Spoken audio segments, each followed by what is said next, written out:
My name is Sheldon Alexander, and as always, I'm joined by my guy, Mr. Matt Russell. We've made it to week 18. Again, I need to say that again because, there was a year in these crazy 2020s in which I feel like we didn't make it to week 18, or I should say I didn't make it to week 18. But we were able to jump back in for the playoffs. But we are here. We have done it. It's week 18. Mr. Matt Russell, how are you doing, my friend? I'm okay. I'm looking forward to week 18 happening. Obviously, no Thursday night football, so it's that longer stretch. We probably could use a couple of days to take a bit of a breather after Monday night. Let's not kid ourselves. That was a bummer. But we could probably use 4 days to kind of decompress after that whole scene on Monday night. Obviously, the usual thoughts and prayers going out to Damar Hamlin. But it kind of makes you really appreciate when we can actually get back to playing football and, appreciate the guys who are out there playing the football. So excited to talk about week 18. I know not your favorite week necessarily, but me, I'm the sicko who kind of gets into this sort of stuff when there's more moving pieces with motivations and ratings changes because of, random quarterbacks. We're getting another breed or another cycle of quarterbacks are going to play this weekend. I like trying to put the puzzle pieces together to kind of find value. Even if these games are honestly weird is probably the best way to describe it. Just a bunch of weird games this week. Totally. And you alluded to just a tough week in the NFL for sure. And we will definitely do our best to segue into the football side of things. And this is what we do here on this pod each and every week, trying to discuss and break down the lines and, get you with some NFL picks when we can. I mentioned it's week 18 and I feel strange about that. I have a strange relationship with week 18 as last year was probably one of my better betting years against the spread. And then week 18 came along, and I want to say I should have went back and looked, but I mean, clearly I wouldn't be bragging about this record, but I'm pretty sure it was like 3-13 last year on week 18. Right. And I definitely could go back and check, but maybe I'm like robbing myself of a win. Right. Do you know what I mean? Like, it's hard to be worse than 3-13. Like you're guessing pretty low there, right? If you were 2-14, people aren't going to like beat you up about like fudging your record. But honestly, like that's the kind of thing. Like obviously, the whole bit of the podcast is what allows us to talk about every game is that you're going to take a swing at every point spread over the course of the season. And so that all sounds like a great idea in week 1. That sounds like a great idea in week 8 because all those games sort of feel like they're equal value. But then you roll around to, honestly, last week, week 17. I mean, how many games changed spreads pretty drastically after we had our conversation on Wednesday? And it may happen again. We don't know. Like we've already seen a bunch of kind of crazy moves. And the idea that these are worth the same as a week 1 game, and it's the same with, high level contest stuff, right? Like I have to submit 5 picks for Circa Millions that are worth, more than 5% because it's 90 games altogether, 5 a week for 18 weeks. The fact that those picks count for the same as week 1 or week 2 or at any other point basically throughout the season doesn't really feel like it makes a ton of sense. So it's just an example of like there's a difference between just picking games, and obviously we touch on every game so that people who in pools who have to pick all the games at least kind of have an idea of what's going on with the line in our take. But like when it comes to betting this stuff, and honestly that's why we had a lot of week 18 conversation last week, because we set ourselves up with some really good bets for this week, where honestly, once Sunday night rolled around and a bunch of games opened, I made a few bets on opening lines on Sunday and have made a couple more throughout the week. But I could have just not done anything on Sunday night and been like, yeah, honestly, the bets that we made leading into week 17 for week 18 with some of those look ahead lines, if you have multiple books, you can get enough down that as a recreational bettor, you would be happy to sort of roll with, especially into week 18. So, hopefully everybody kind of got on board with that. We'll talk about those as we go through some of these games.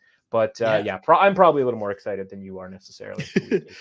Well, you know what? The one thing I will say I feel a lot better about was I think this year is definitely the best gambling year that I've done so far, and definitely the best I've had since we've been doing this pod over the last few years. And so if I were to have a 3-13 week, I'd still be okay with the overall work that has been put in this season because the record, the on blast picks this year, sitting at 141, 104, and 10 against the spread. 9-6 week last week. There's one game off the board, which for obvious reasons, I'm sure people can figure that one out.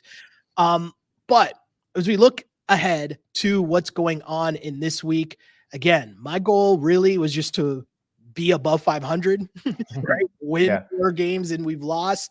And overall, if people just, blindly followed, the whole goal is for you to listen and then come out on the other end with the pick. And that's what I tried to do for the whole season. And it's worked out so far for us here heading into week 18. We start off with not Thursday night games.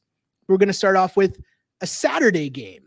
The Chiefs, 9.5-point favorites in Las Vegas against the Raiders.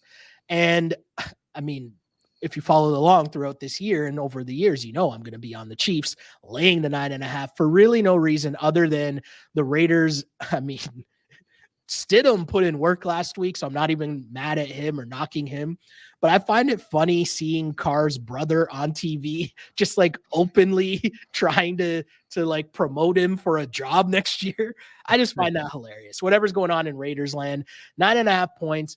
I know the Chiefs are still trying to play for, some form of seeding. The Raiders playing for pride. What say you here with this 9.5-point spread? I love the Raiders in this game. How can, again, Shell, how much better would your record be? Your record's great. It's going back to the record. It's funny. For my entire season, I also, pick, have my own sort of record keeping as far as every single game. I certainly don't bet every single game, but I'm 141, 108, and 7. So you've actually passed me overall. And that's, 33 games above 500. As far as my actual bets on this, and obviously I've told you guys what games that I've bet on, et cetera, et cetera. I'm 95, 63, and 5, which means I'm what? 40. I'm 46 and 45 on games that I didn't bet. Which just means I have no idea when it comes, on those ones where I'm I don't know, man, best of luck out there. I'm probably going to be around 50% because at that point I'm just kind of flipping a coin. Whereas the ones that I kind of feel strongly about, we're having a pretty good year on. And obviously that's quite a good percentage. So all that is to say, this is one that I'm definitely betting when it comes to the Raiders. Let's do a couple of different things here, right? Number one is divisional matchup. At the very least, we can compare what the line was early on in the season when these two teams met in Kansas City. KC Monday night game, right? So you're obviously adding as much home field advantage as you could possibly sort of put on that, right? For a Monday night primetime game where everybody has a chance to weigh in and bet on the Chiefs. That line was 7 for the Chiefs. And now it's 9.5. Right. So if you take that 7 and you go, okay, well, we got to take a couple points away from the Chiefs from going to a neutral field. And then we got to take another 1.5, maybe 2 to Las Vegas. This line should probably be around 3.5. And if you go back to recent seasons where honestly, the Raiders haven't been that much different. The Raiders at home have been 3.5 point underdogs in this game. Now they're 9.5.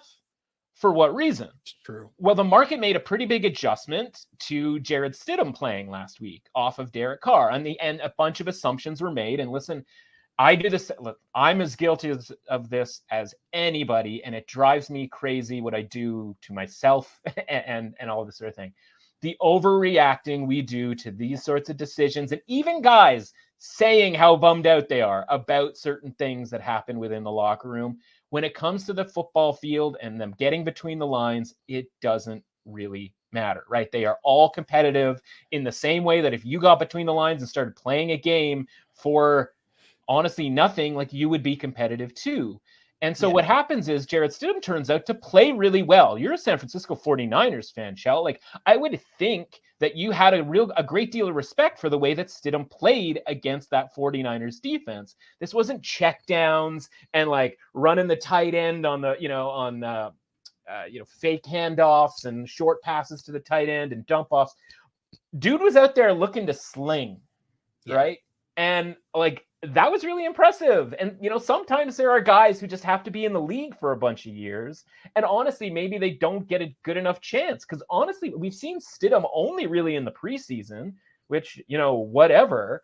But the Patriots go and they bring in Cam Newton in the 1 year that maybe Stidham should have gotten a chance, and that would have only been his second year, COVID season, et cetera, like this guy hasn't really had a great opportunity to succeed. And we should have been on top of this last week in that Josh McDaniel bringing Stidham to Las Vegas had to mean something as far as it, he sort of had his pick of not necessarily any backup quarterback, but a bunch of different, there's a ton of quarterbacks out there. We're using them up like 4 teams at a time this season. There's a lot of dudes throwing the ball. Side anecdote, I'm watching bowl season and every single quarterback seems to think that they're going to the NFL or they're preparing for the NFL draft. I'm like, did we increase the NFL teams by 100? Like how are there this many quarterbacks who think that they have a chance, right? Like I grew back in my day, a guy had a really good college, career, and it was just like, yeah, he's gonna go like be a lawyer now. And it's like, no, actually, he's gonna try to like hang on Brock Purdy style. And the reason is because Brock Purdy works, right? And Jared Stidham might be the next guy to work. And so we don't know that necessarily, but I don't know how you look at that performance against that team in San Francisco or against San Francisco and go, well, there needs to be some massive downgrade and a 3.5 point. And even if you've downgraded the Raiders because they were better early on in the season, or at least we thought they were going to be better at the start of the season, and over 10 weeks, that's shown that the Raiders aren't very good. The reality is the Raiders are actually a pretty talented team when they have Darren Waller, when they have Hunter Renfrow, and obviously Devontae Adams and Josh Jacobs. But when they're loaded up and ready to go offensively, like that was the whole point of people talking about the Raiders, including them in the AFC West, being like, is this the greatest division we've ever seen? Now, the problem is there were injuries. Josh McDaniels is just frankly a very bad coach. And now I'm looking at this going like, we can't have a 6-point adjustment, even if you can talk me into a 3-point adjustment, maybe even a 3.5, or make this line -7, 9.5. How do we get to 9.5? And I like what you've got going on there. You've got what is that? What is happening there? What is that? Is that a mouse? AirPod case. It's an AirPod case. Next year I'll crack open the budget and we're gonna get you some sort of. I like the bit of whatever randomness is beside me is what I use to indicate that any red cards lying around from the World Cup. Changed. I don't feel like they use that many of them in the World Cup. Maybe there's one we could. It's true. It's true. But whatever the object is, it means the same thing, that the pick has been changed off of the Chiefs to the Las Vegas Raiders at the number plus 9.5. Tell your friends, kids. Tell your friends. We are moving on to the next game here. We got the Titans at the Jags. This has playoff implications. Winner is in. Jags favored by 6 points, and I like the Jags to win the game. 6 points just seems to be a little too much for me because I feel like the Jags might just be jagging it up here and making their life a little more difficult than it needs to be. So I'm on the Tennessee Titans plus 6. Yeah, and we've obviously had quite the little ride here with the Titans rating system, right? Because it was 3 weeks ago, Ryan Tannehill's trying to play against the Chargers. So the Chargers are only -3 at home against the Titans. And you're like, okay, that's a pretty decent rating. We like to, do out of 100 rating here. So that'd be about a 47, 40, between 45, 47 type of a range. Then you get the Malik Willis, and it's like, you know what? This Malik Willis thing is not working at all. And now they bring in Josh Dobbs, and we all kind of look at Josh Dobbs, honestly, a lot like Jared Stidham, where it's like, well, we know his name. We remember him from college, the SEC. He sort of lingered around a lot of preseason third quarters and fourth quarters for Stidham and Dobbs. And then you watch him play, and like maybe if Robert Woods mixes in a catch once in a while instead of just dropping a pass, maybe they give the Cowboys more of a scare than they already did. And by the way, like they gave them a pretty good scare. And like we obviously focus on the quarterback the way that we do, but like the Titans weren't playing anybody else, right? Like Derrick Henry, you'll remember him. Like he might have made a difference against the Cowboys, right? And so like my not trying to win a game rating for the Titans, like openly not trying to win a game, is like 12 out of 100. Like that's how we got to 14 on that point spread. And just because the Chargers, the Cowboys covered, what ended up being mostly 13.5, but there were some 14s that popped up. They covered that number, but it wasn't like blowout, whatever. It was sort of just the accumulation of like a field goal here, a touchdown here. So 12 was obviously way too low to rate the Titans with Josh Dobbs. So we can't go there. I kind of have them lingering around a 30 right now. I think 30 is pretty fair once Derrick Henry comes back and maybe a few other guys come back. And then obviously you have to add in sort of just element of Vrabel in this situation. Like this just smacks of him kind of like at the very least keeping this close. So you have this number at 6. It was 7. I spent a lot of time at 6.5. 6.5 is widely available, mostly for like minus 115, but I think there's some flat 6.5s out there as well. And so I agree with you. I think you could give yourself a little half point here of line shopping here and get the Titans at plus 6.5. I think that's the only side that you can play in this game. A lot of people out there, whether it's from before the season or during the season, probably have some Jags division bets. Obviously, those are plus money bets because at no point were the Jags minus money. So you're sitting there with a Jags division bet at plus money. I would let that ride. Or even take a little Titans plus 6.5 to maybe get a little middle, little hedge action, all that kind of stuff. But basically, I think, getting plus money with the Jags, which is essentially a money line bet at this point with a division price is great. But I think you want to be on the side of the Titans against the spread here, whether it's pools or even a side bet that you actually, want to place come Saturday night. I like it. Very interesting stuff for sure, as it's been one of the weirdest ends of the season for a team that I've seen in a long time when you're talking about the Tennessee Titans, just in what their lineups and point spread lines have looked like. Let's keep things moving, though, as we got the Ravens at the Bengals. And obviously, we're not sure positively what time this game will be at yet, but still tentatively set for Sunday. The line sits at 7. Bengals at home, 7-point favorites.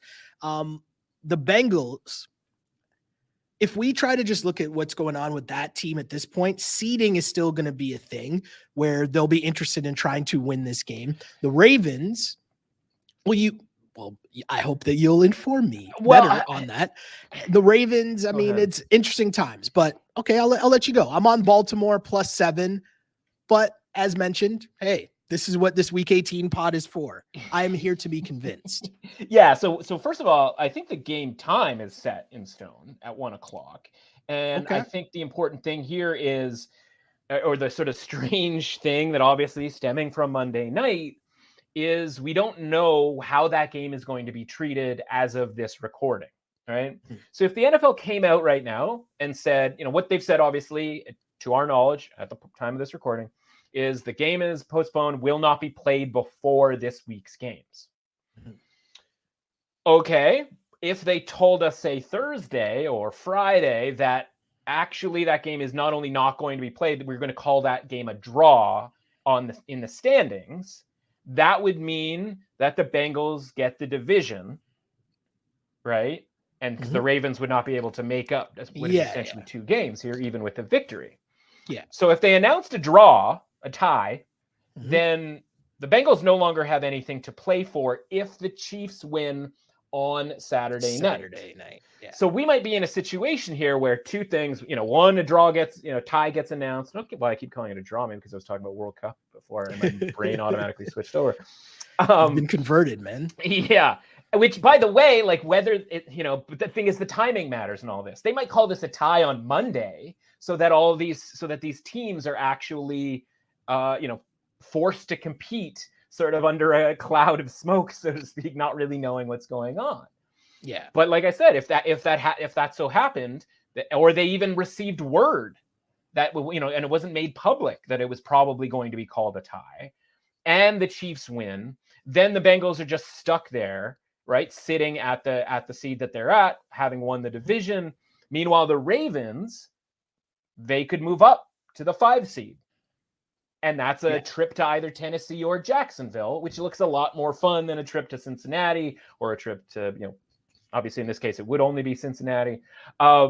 So the Ravens could have reason to play, whereas the Bengals might not. Now, obviously, those 2 things sort of have to come in, to fruition.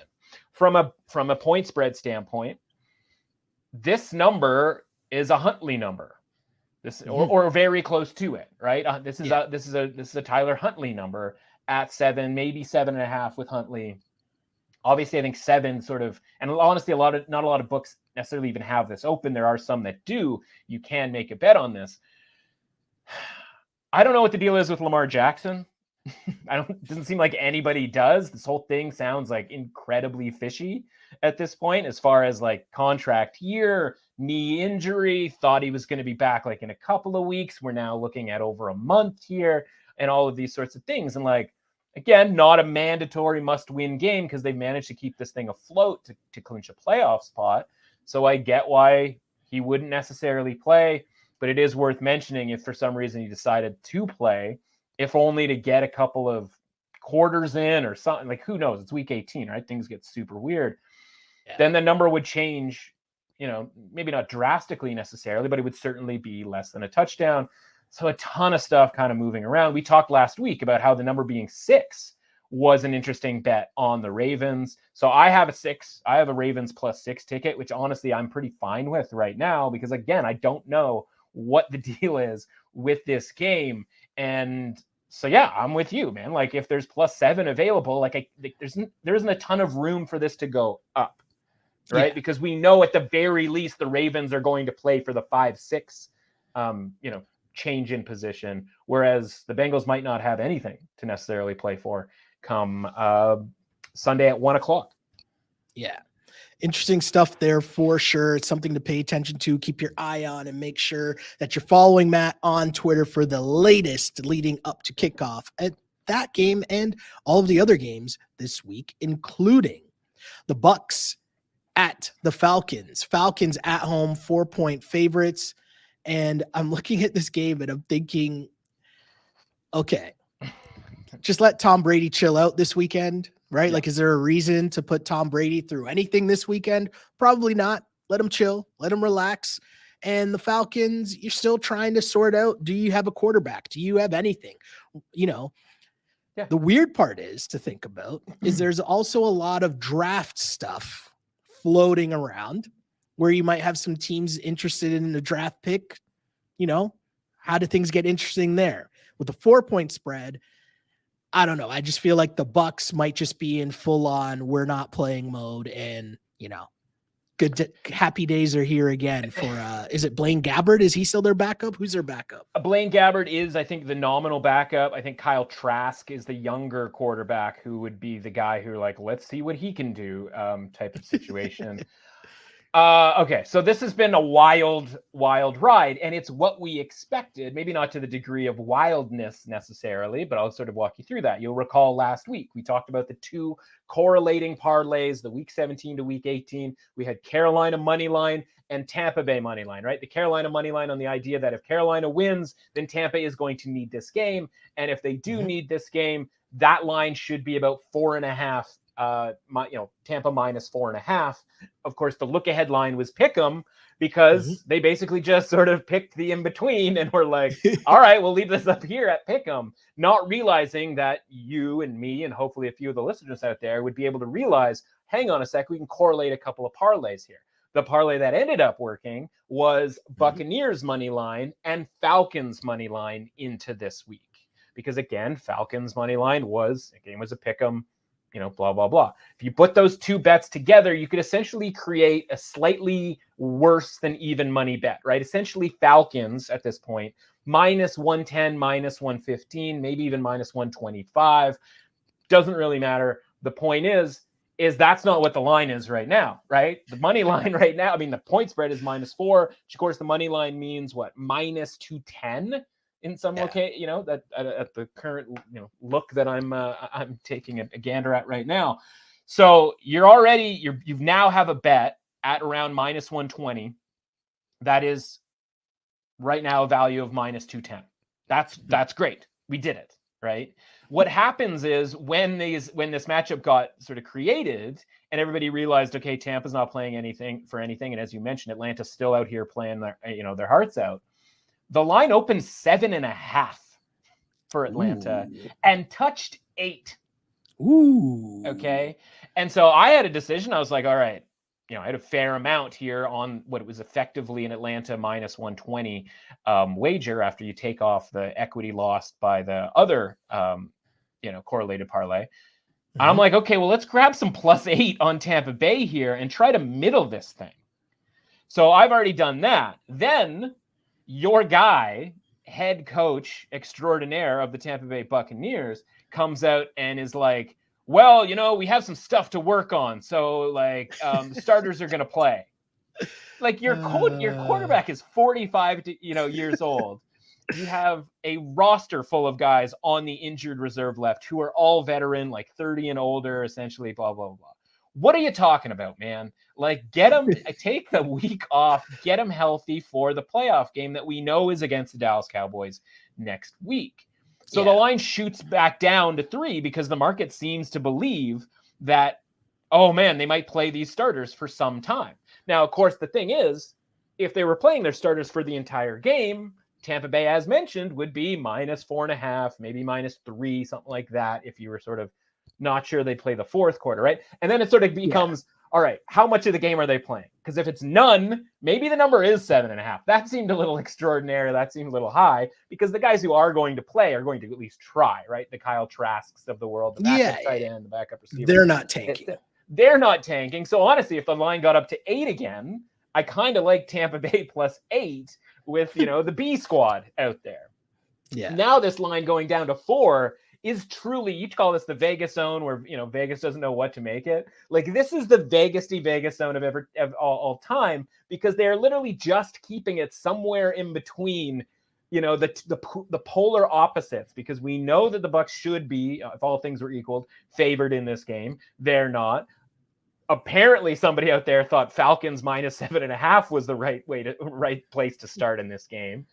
And if nobody on the Buccaneers plays here, I mean, Atlanta -4 sounds kind of interesting, right? Like, there's a lot of room between -4 and like 7.5 or 8 from earlier on in the week here. So I realize it's not really helpful to everybody now that the line is sort of stuck on 4 and like maybe that's where your pool has it or whatever, because I can't really help you there. That's why we talked about this in week 17, knowing that if we could just throw these two combinations together, one loses, we deduct that from the winnings of the other, and it ends up being essentially Atlanta at a pick'em price. They're, certainly the favorite here. I think they probably win this game. I don't think the Buccaneers are playing their guys. And if they do, and honestly, if they do for a quarter, so what? This team stinks anyway.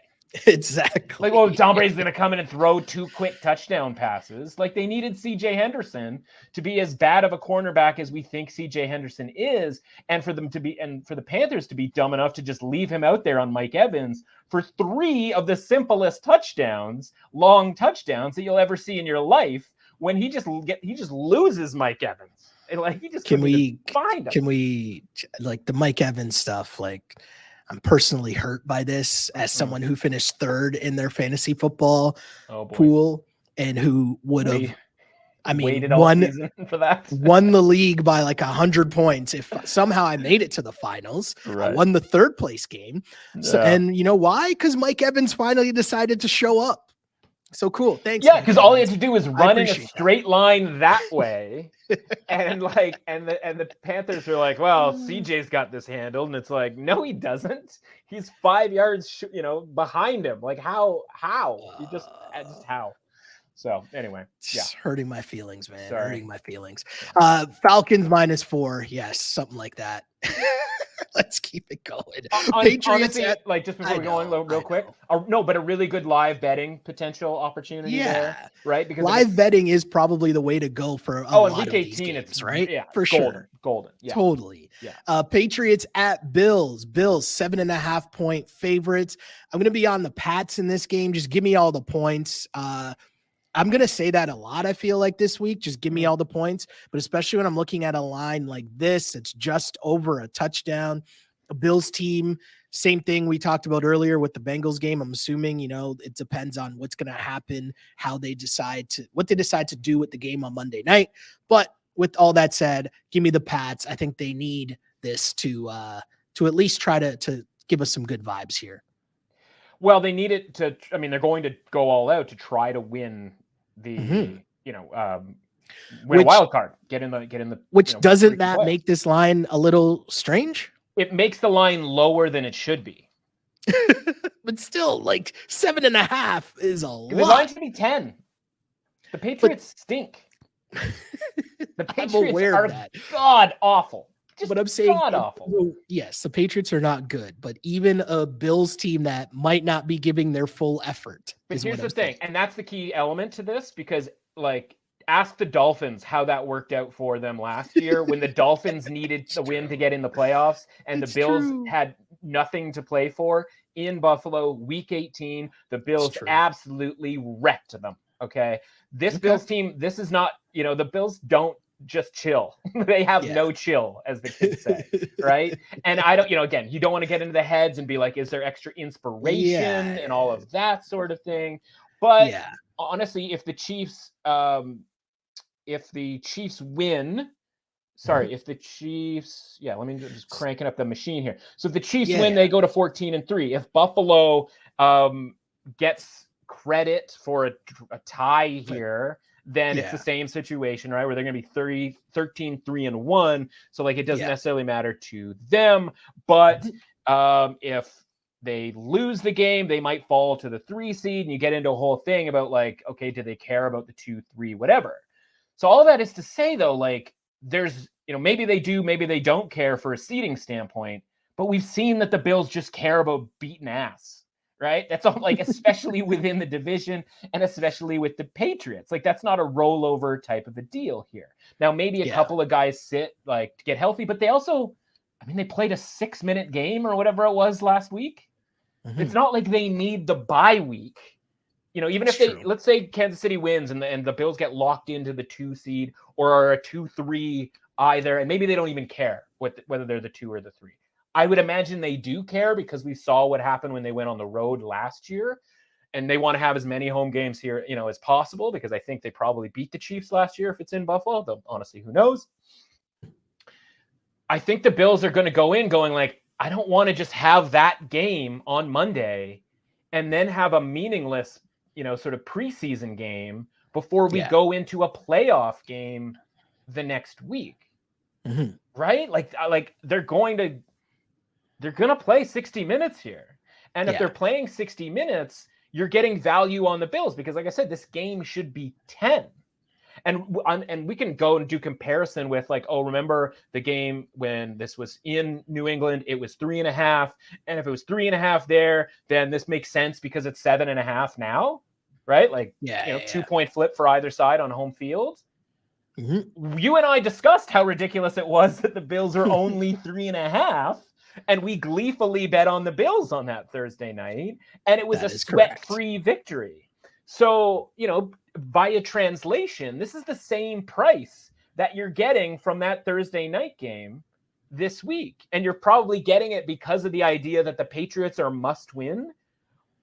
Again, the Patriots stink. And they got a Teddy Bridgewater, interception to win that game last week and blew the games the previous 2 weeks. So like motivation and them like needing to win and all this stuff does not work for the New England Patriots. Give me Buffalo, who is happy to beat up on a team and take, honestly, some frustrations and emotions out on Buffalo and get ready for the playoffs in a big way, the way that they have, honestly, the last few seasons. The pick has been changed. Our viewers on YouTube, first off, bless us with the like and the share and all that fun stuff. But the people on YouTube know the pick has been changed. Right. Buffalo minus 7.5. Interesting stuff. No matter what's going on, no matter what the lines are, it will definitely be a scene in Buffalo on Sunday for sure. Yeah. Vikings at the Bears. The Vikings are 7.5-point favorites in Chicago. I know Chicago is battling for that first overall pick in the NFL draft here, but the Vikings, who knows what the Vikings are going to be on? I know seeding is still a thing, but if I'm the Vikings, they're still just such a strange team to me. I got to sit on the points here. 7.5 points, too many points here. Give me the points. Okay. We do have to mention, again, we're taping this podcast on Wednesday. Yep. You are aware you have just wagered on the Peterman. Let's go. Oh, sweet fancy Moses. Oh. I love that. That You're is right. like, you know what's so funny about that? It's like, obviously, you're going for the number 1 overall pick. How do you secure that bag? Yeah. Let's go, Peter. Justin Fields has a hip injury. Sure, I guess. I mean, listen, that guy's gotten banged up every game. That's stylistically, like, that's going to happen, and that's the worry for the Bears going forward, that, you know, like a Jalen Hurts, like a Lamar Jackson, like, not a coincidence that these guys, as much as we love grabbing them in fantasy at the start of the year and things look great, you know, through mid-November, not a coincidence these guys are not making it through seasons kind of on a regular basis when it comes to Lamar, and obviously who knows what happens when it comes to Jalen Hurts or Justin Fields. Yeah, of course they're sitting him. They haven't won a game in months. Why would they start now? But you're right. I mean, why would you want the Vikings, you know, laying points? But like, that's fair right up into the point where the Bears are incentivized to lose. The Vikings, because of the way the schedule is, where this isn't being played at the same time as San Francisco. Because if it's being played at the same time as San Francisco, you play the first half, you look at the scoreboard at halftime, and you go, San Francisco's up 17 points against the Cardinals. And then you get Justin Jefferson the yards he needs to break a record that, you know, is kind of a fake record because we're playing 17 games now. And, you know, Calvin Johnson's record was 16 or whatever. And then you get those guys out. Now, all of a sudden, you're sitting there with whoever the Vikings backup quarterback is, who I don't even know who the Vikings backup quarterback is. Is it still Sean Mannion? Are they still running that guy out there? I don't even know. And now you're looking at like a more even playing field. But the problem is that's not what's happening here. San Francisco is playing after. So when it was mine, you know, and honestly, it was kind of crazy. I sort of screwed this up earlier on in the week because this line opened -1, -1.5 for the Vikings. Okay. And I'm like, it was so dumb. I was paralyzed by it. I was like, what? Like, the Bears, because of the Texans' win 2 weeks ago, can lose this game, and maybe the Texans win this week. And by the way, they are not big underdogs this week. And maybe they can get the first overall pick. Now, do they necessarily need the first overall pick from like a who they're going to pick standpoint? No, they've got their quarterback. But if you're sitting there with the first overall pick and you can get a ransom for that pick, you try to get the first overall pick. So that's what we're seeing here. So again, you're looking at a Vikings team who are sitting there in the second seed all season long and then gave it away last week and are like, man, maybe we could get it back. Now, they're probably not going to because San Francisco's probably going to house the Cardinals, but at least they have 60 minutes of not knowing that. So they're going to be trying. The Bears are not. This isn't the Vikings against the Packers, against the Jets, all these teams who are scratching and clawing. Look at the schedule, all these teams that the Vikings have had to deal with. And just because they're of their record, people have called them overrated, but they've been pretty appropriately rated in the market. And that is to say, not very good. So this is against a team that is honestly starting Nathan Peterman. What else do you need to know? And we have seen the Bears without Justin Fields, by the way. It is very bad. So it's not like a secret. This isn't Stidham where we don't really know, right? This isn't like some of these other guys where we don't really know. We're familiar with the works of Nathan Peterman, and he is just the right guy for this job for the Chicago Bears. This is also the right job for a guy named Kirk Cousins to just like ball out and be like, oh, of course, this would be the game that you're going to ball out and look amazing and do all the, you know, the things that people needed you to do in the big boy games that your team, the Vikings fans want you to do in the big boy games. This would be the game that he would ball out in. And when you add all that up, everything you just said, the pick has changed. Minnesota Vikings -7.5. I'm here with you. I'm with you. And by the way, right, like we obviously missed out on -4. There was even a 6.5 that's sort of on the way to 7.5. At 7.5, you guys know what to do. This is teaser town, right? There are not going to be a ton of teaser legs. We'll talk about some of these other theoretical options that are not options this week. This is one where if you are getting value, i.e. better than minus, you know, if the money line is bigger than -280 and you can get the Vikings down to -1.5, that's where you tease the big favorite down, especially again, when the Bears are not trying to win this football game. Well, speaking of not trying to win this football game, We have the Texans at the Colts.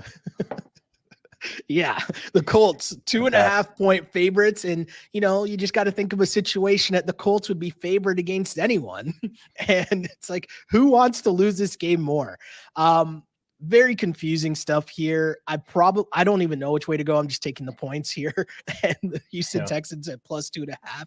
But you could see, I would think that Jeff Saturday might want to go out with a dub and just have, hey, hurrah, yeah.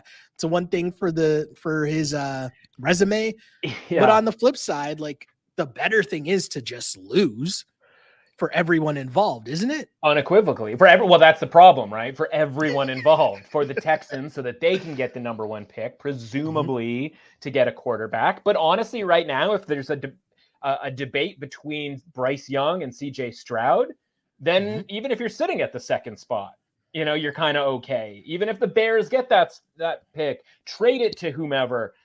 Honestly, it might be better that the Texans are left with the guy that somebody else doesn't pick, if you know what I mean. If they're not responsible for making the right decision, that's probably the best case scenario for the Texans. So just take the second overall pick.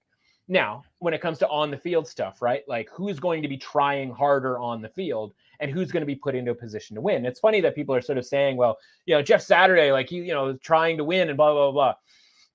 Jeff Saturday's tried his ass off to win a football game in the last 2 months, and it hasn't worked.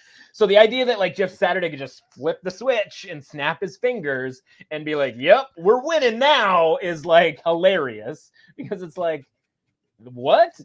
Nick, by the way, remember Chargers -4 against the Colts? That was 2 weeks ago. And I say that because remember Jags -3 last week against the Texans?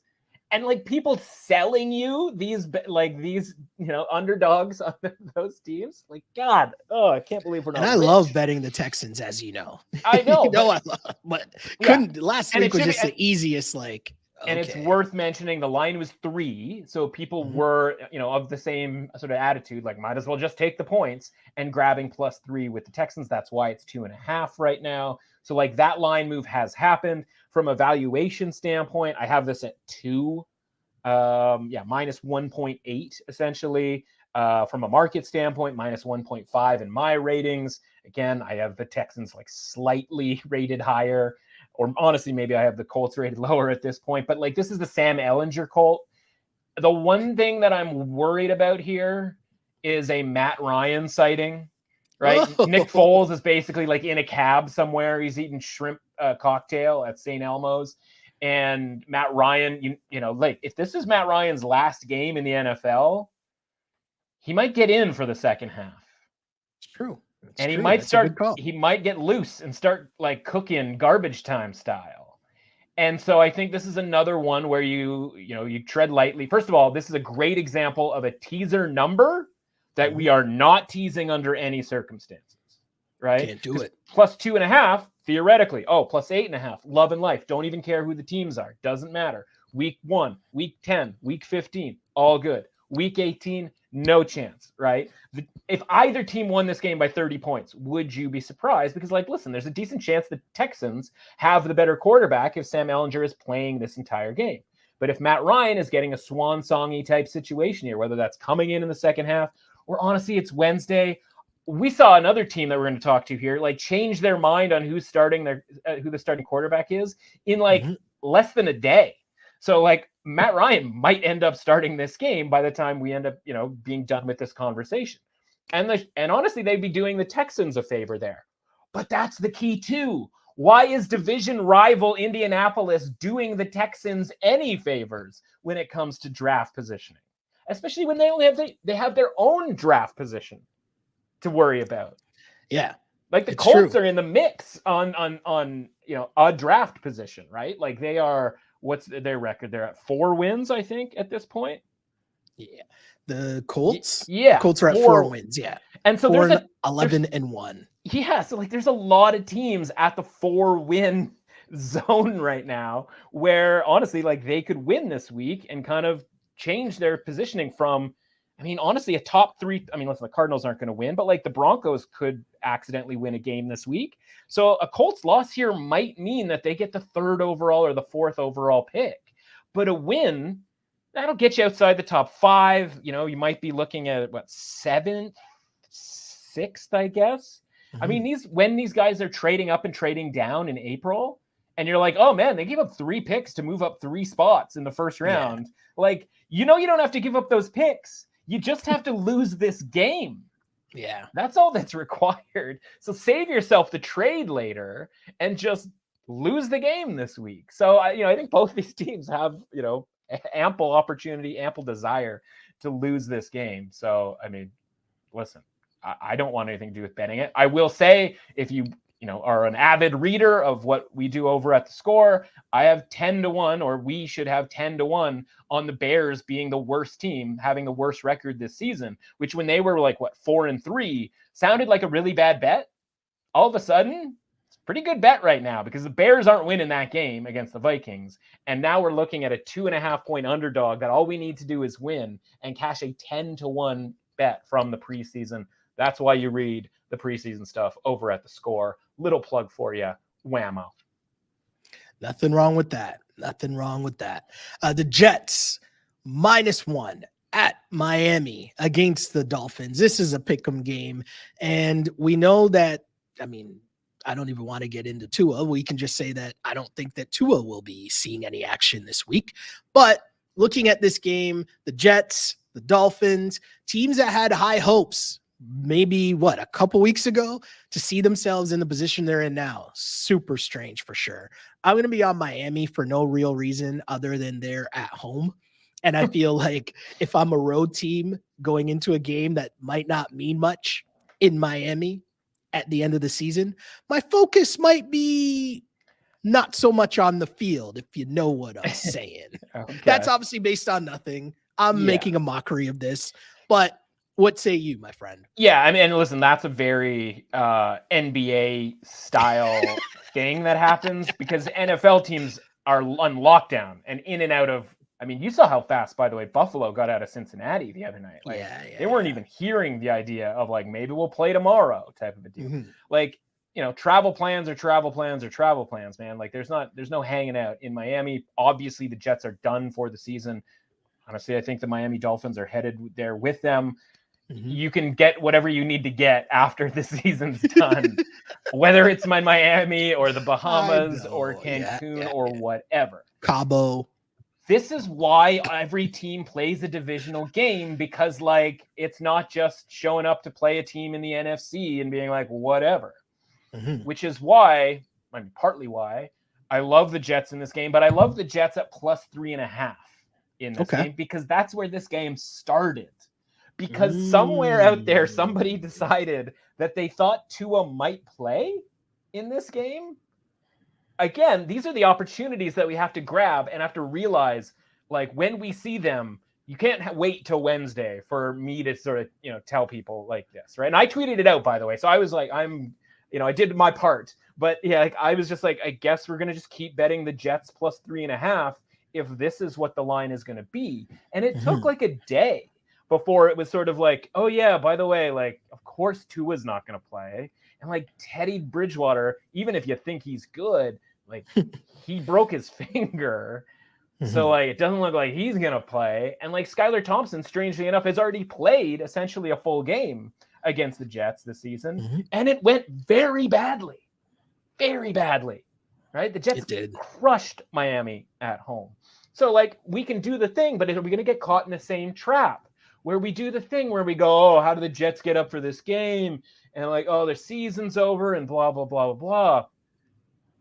And then we end up going, oh yeah, actually the Jets played fine. Everybody was a professional. Mike White's playing for his career. There's enough young guys out there who are still looking to ball. Salah's coaching for his career now. Salah's coaching for his career. Sauce Gardner's trying to win Defensive Rookie of the Year. All these guys are still out there. The pack of, running backs and sort of, fringy skill position players on the Jets are still trying. And honestly, the last thing they want is a division rival going to the playoffs as well. And so the bummer here is that +3.5 no longer exists. Again, follow at MRoss Authentic. I was, we were out on the streets early with +3 and +3.5. Mm-hmm. Sucks that it's now -1 for the Jets, but like -1, +1, we're sort of in that territory where honestly, I thought the Jets were going to win this game anyway. So to me, it's Jets or nothing in this game. And listen, I'll happily see how Skylar Thompson is going to beat me at -3.5 on the bets that I have in this game. Don't see it happen. I'm getting similar vibes from that game to this game with the Panthers and the Saints. Another divisional matchup here. Saints favored by 3.5 at home. The Panthers, they put up a fight last week against the Bucs. They put up a fight. They had that game won. Well, I'm saying I was trying to gain, greater perspective on the season had by the Panthers. If you go back to a month and a half ago, things were looking really bleak. And at least now you're kind of looking, and there's definitely some pieces there. You're looking into next season thinking, could the Panthers be the team going into next season that you're like, oh, this is the team to watch? Anyways, before we get there, week 18, give me the Panthers +3.5 points. Yeah, so this is similar to the last game in that the line has moved. The line opened in a really weird way. We talked about this last week, how the idea like, okay, grab Carolina +3, because if they win the game, and let's say the Saints lose the game against the Eagles, which obviously they were not favored to win, even though we were all over the money line in that one. Grab the +3 now, because like at the very worst case, it should be +3 next week if there's nothing to play for. Well, there's nothing to play for, and this line opened 5. What? That's a strange one. But because this is the NFL and it's an efficient market and one of the more lucrative markets in the world, that was quickly almost rectified. Obviously down from 5, 4.5, 4 down to 3.5. Now most of the +3.5s are juiced, so you have to pay -115, and you wouldn't be surprised. You shouldn't be surprised if you see this get to a flat 3 by the time the game kicks around. Fundamentally, I think this is the only game this week where it pits two teams with nothing to play for, i.e. both of them don't have anything to play for or against. Obviously, we talked like Texans and Colts or whatever, but also two teams that I expect to play all their starters and like treat it like it's an actual game.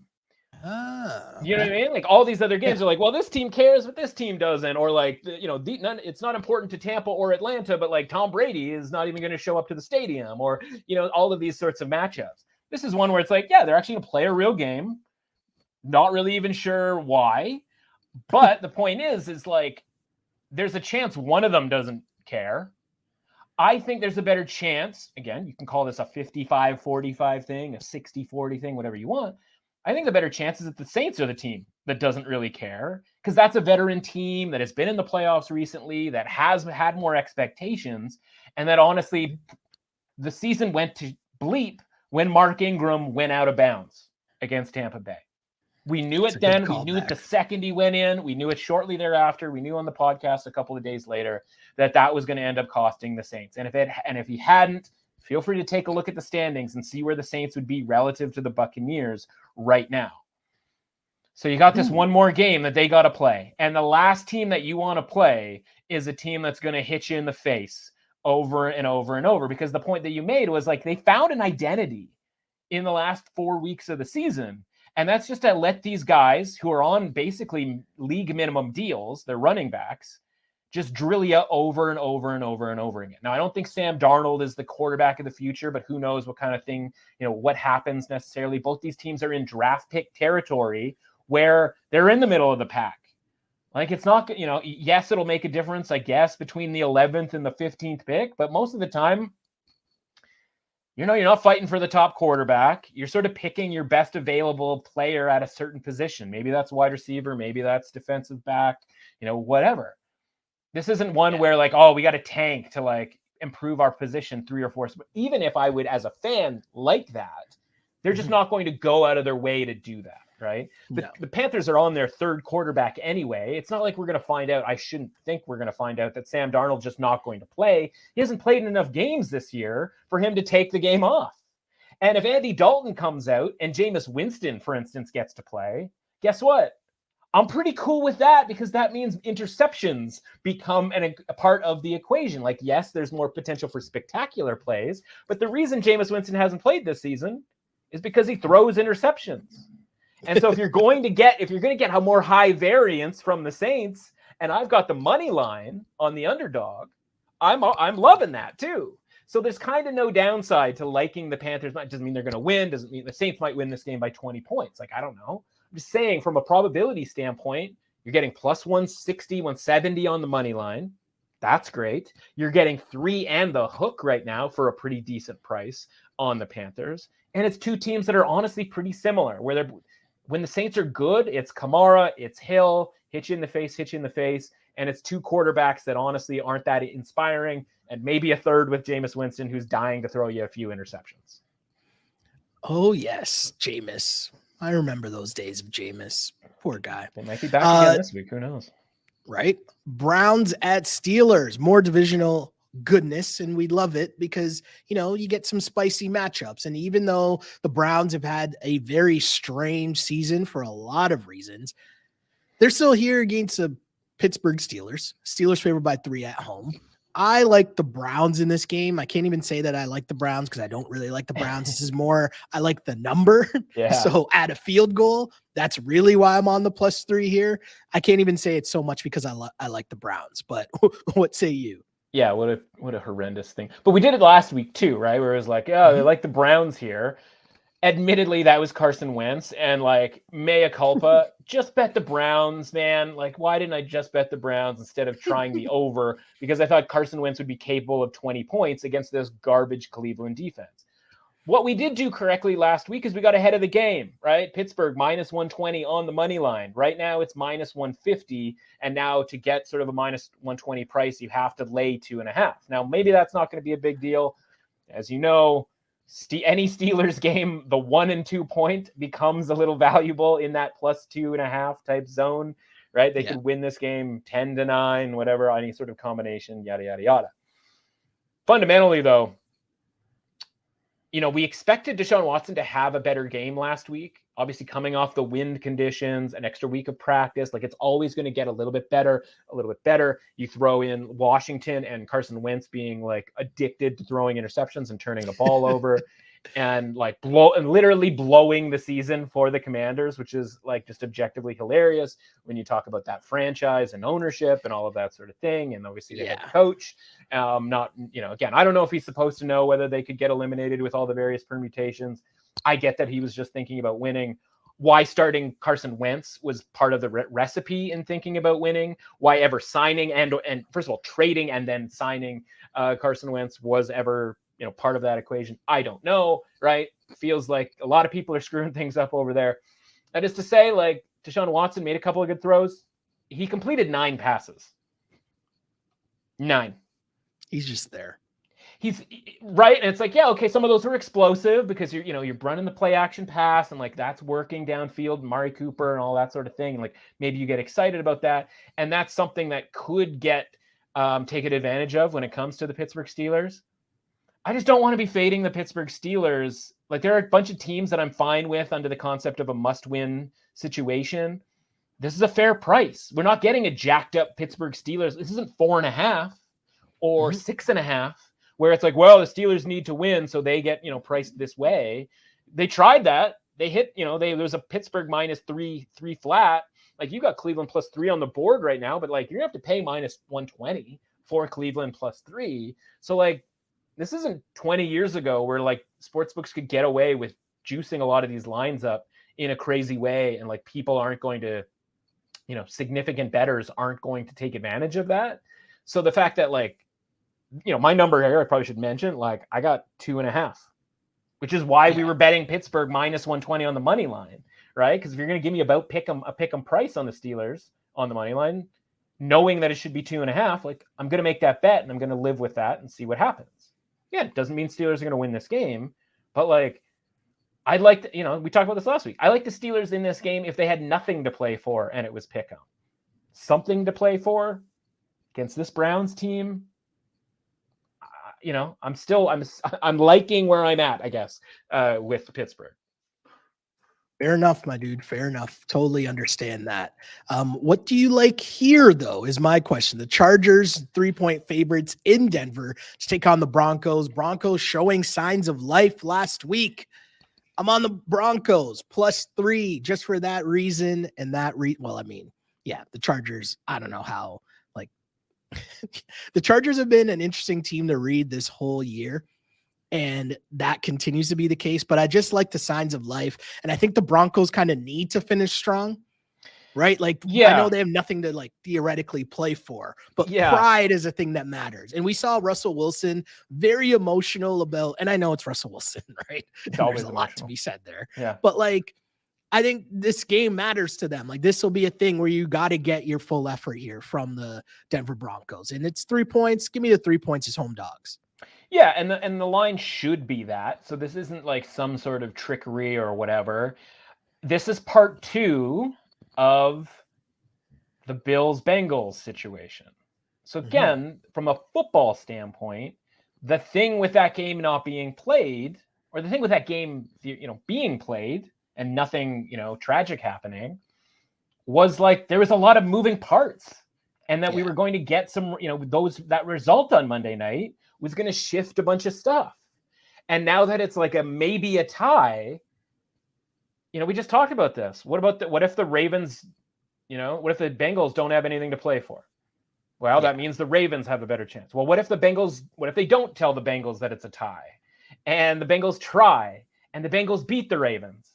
And now the Chargers are sitting at the 5 seed. They don't even have to win this game, because if every game was being played at the same time, the Chargers would have to win this game to secure that 5 seed to go to either Tennessee or Jacksonville. The fact that this game is being played at 4:25 and the Bengals-Ravens game is being played at 1 o'clock. Again, I'm pretty sure they've locked that in at 1 o'clock. I know that was fluctuating between 1 and 4:30 as of, when they first announced the schedule. Yeah. But that's the problem. That was fluctuating between 1 and 4:30. Because we needed to know what was happening on Monday night. Yeah. And so if we don't know what happened on Monday night, then, I don't know what they're going to do as far as that game is concerned. Mm-hmm. So the point is there's a very real chance that this is Justin Herbert in a toque. Yeah. That this is Joey Bosa in a toque. That this is, Derwin James, go down the line. Mike Williams, Keenan. There's a very good chance that this is Chase McDaniel.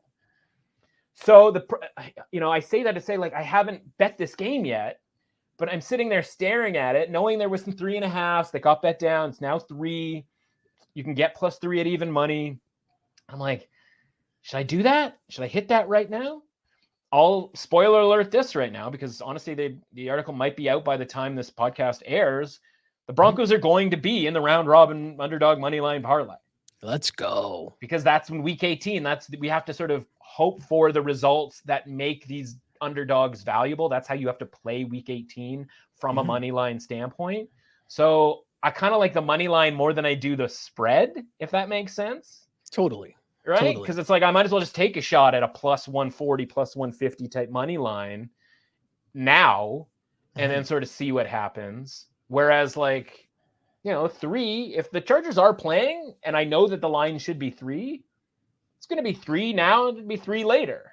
Yeah. But if they're not playing and I can lock in a good price on the money line, well, if the Chargers aren't going to sit, are going to sit everybody, and then the Broncos become the favorite in this game, but I've locked in a money line price at, +140, +150, something along those lines. I'm loving that, right? There's kind of no downside to grabbing the money line now. There's a little downside to the spread later. If you're dying to bet the spread, I guess you do it. If you're in a contest, the spread's probably locked in at +3 anyway. So you'll be able to get that value if you want it later anyway. So I think basically, long story short, is this is Denver or nothing, and money line for sure, but get the price now before something wacky happens. You say Denver or nothing, but I would like to know whether it's Giants or Eagles -14. This is nothing. I'll tell you that. Yeah. I mean, Eagles favored by 14 points, and I know there's talk of Hurts and Minshew and all that, but it's if watching the Eagles offense, I'm wondering if they could beat anybody by 14 lately. Either way, though, I mean, what to make of this game? How are the Giants going to play it? Is Dable just in full-on party mode, enjoying time here? That looks like what this line is. But plus 14, they might not know how to not play hard, if that makes sense. Give me the Giants because that's a whole lot of points. And the Eagles don't know what the Eagles are about right now. Yeah, my standard operating procedure with these games where they're, it certainly looks like they're not going to, quote unquote, play anybody is to change their rating to 20. All right. We talk about 20 being the low point. That's why it was kind of crazy with the Titans where they went, I had to get them down to 13 to sort of make 14 work against the Cowboys last week. So to make 14 work here, the Giants have to be 20, but Jalen Hurts also has to be in this game. Right? Because we know there's a rating difference between Hurts and Minshew. That's not rocket science. Oh, there definitely is. Yes. And after one game, we were like, well, maybe there isn't that much, right? And it's the same people who are saying that Dak Prescott doesn't matter because Cooper Rush is just as good. And it's for a game, maybe 2, depending on the opponent, maybe 3, it doesn't really matter because there's a lot of football players on the field. But listen, there's a lot of blame to go around for that game last week. Don't get me wrong, but there's a difference between Jalen Hurts and Gardner Minshew, and maybe it came down to just the quarterback sneak that didn't work for the Eagles. And who knows what happens? The difference there, but there is certainly a difference. So this number implies Hurts in, and it implies, and we're calling it Giants at 20. Yeah, who knows what they actually do? You get different versions of the team that is not trying, right? You get the version of we're going to run all our plays with the backups, at which point maybe you're a little spicy, or you do the version where we're going to play the backups and we're just going to hand the ball off the entire game. Yeah. And that's, what I mean? They're not really trying to do anything on offense. Is Daboll coming from Buffalo, a place where we just talked about they try in week 18, even if Daniel Jones doesn't play, is he the type that is just going to kind of roll over? I don't know. And I think that's why, if it's Eagles or Giants, it's Giants. If nothing is an option, it's nothing. Because, and I think, hopefully maybe this is the next game we're talking about since it's within the division. But you'll recall the best work of all the good stuff that we did last week going forward. You'll recall the 15-1 Saints last week, Eagles this week, and Cowboys this week parlay with look-ahead lines. That was 16-1 last week. And all we needed was the Saints to win as just 5.5-point underdogs to create a parlay that is paying 16-1 that right now with Eagles and Cowboys, if you just made an Eagles and Cowboys parlay right now, it's minus 280. So we're sitting with a 16-1 on something that's minus 280 to pay out. And all it took for that the dominoes to fall was a Saints win against Philadelphia. Could they have lost that game? Of course. But it was a bet worth making because you're making a small bet to make a lot. And so we're sitting here with just needing the Eagles and the Cowboys. So for me, as much as I say, I have to pick between the Giants or whatever, take the Giants. And the same story is going to be here with the Cowboys and Commanders. This is the one that we were talking about with regards to quarterbacks. Taylor Heineke this morning was going to start. Then your man Sam Howell is going to start. The line has moved from 4 to 7. It touched 4 at one point, got to kind of back to 5.5, then went to 7.5. Honestly, kind of think it's an over adjustment because I think Sam Howell is speaking of spicy, if you look up spicy in the dictionary, Sam Howell does appear in relative to his college career, might be pretty good. And honestly, Taylor Heineke isn't it? Carson Wentz isn't it? How bad could this possibly be? Maybe it ends up being really bad. But the other element is, what if the Eagles are up 2-3 touchdowns at halftime? What do the Cowboys have to play for? Yeah, it's a weird one for sure. Right? It has backdoor trouble written all over it. And that's even if the Cowboys have a lead at halftime, which is not necessarily a guarantee. Yeah, and just for our audio listeners, gonna make sure you guys hear. I'm on the Cowboys -7.5 against the Commandos. Yeah, and the Giants +14 against the Eagles. But as Matt just explained, there's a lot to Well, be. and There's a and lot of dynamics going on in the and both of two those games. things, right? Like I'm fine with the Giants +14, sort of conceptually, if you're in a pool, whatever. If you're Mhm. betting it, what's the likelihood that the Giants score first in that game? Like Yeah, it's yeah. not that high, I don't think. Mhm. So you're probably going to get a live number better than 14 if you're dying to like if the exception, if the expectation is okay, this game is going to be a little bit closer than we think. Like I think the Eagles have the lead at some point in the first quarter, even the first half, and you might get even just 14.5, even 17.5, right? Something that Yeah, when things get weird in the second half is going to make you more likely to be a winner. And it's the yeah, same thing here. Like rather than Cowboys for the game, what about Cowboys first half? yeah.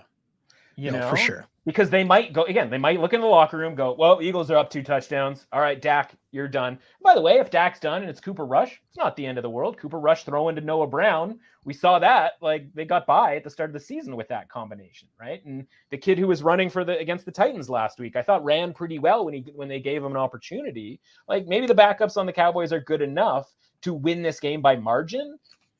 It's just more about an Mhm. attitude thing, right? Does Kellen Moore just hand the ball off 25 times in the second half when they're looking up at the scoreboard going like, well, the Eagles are housing the Giants because the Giants don't care, right? These are the live betting opportunities. Like Washington's second half, very much a play. Cowboys first half only is how I would play this from a betting standpoint.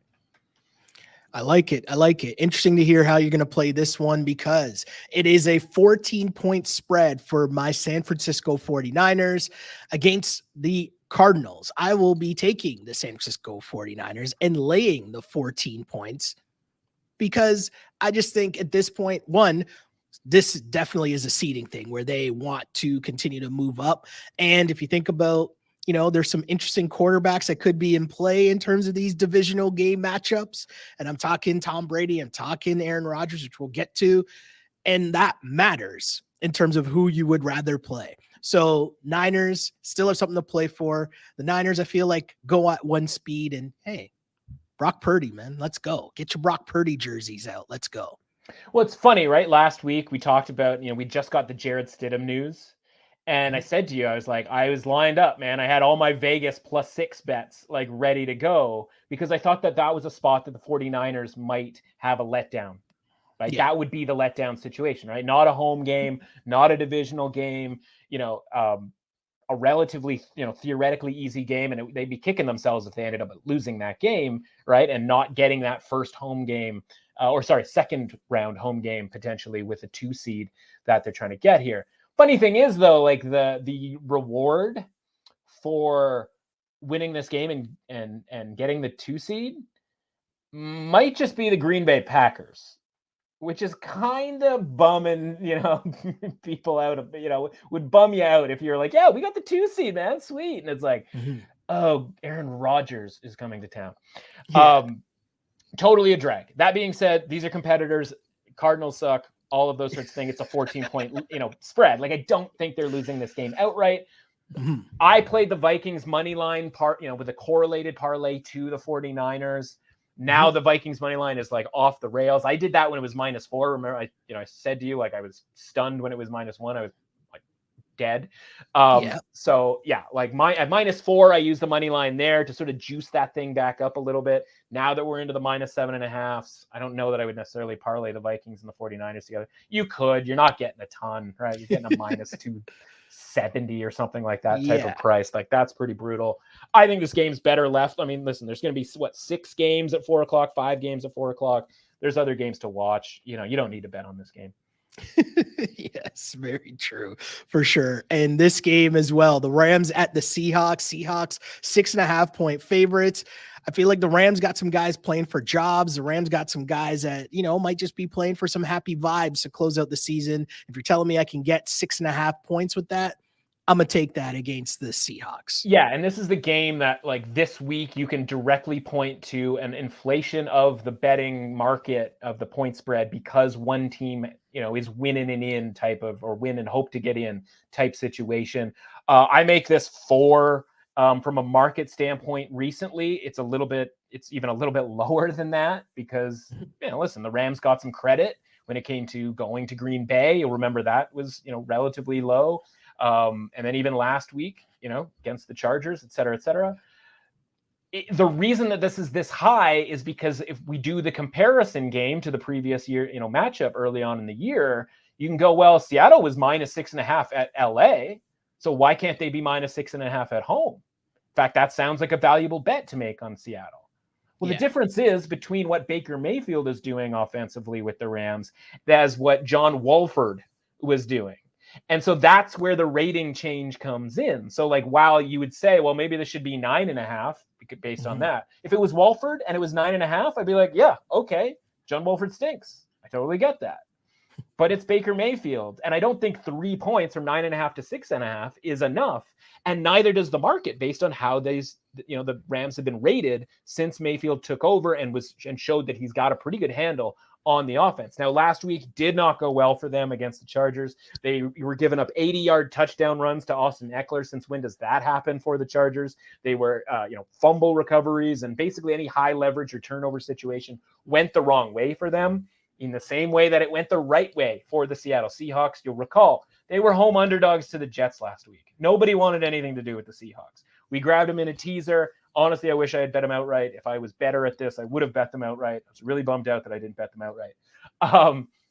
At least we cashed with a teaser here. Now, all of a sudden, 6.5 against a Rams team. You're not going to be shocked by this, Shell. Rams don't have a first-round pick this year for the 18th consecutive season. Rams do not have a first-round pick, right? Like, it's not like they're playing for draft space here. They are trying to win this game. Everybody, you mentioned the jobs. Cam Akers ran for over 100 yards last week. So, like, he's still, getting things done.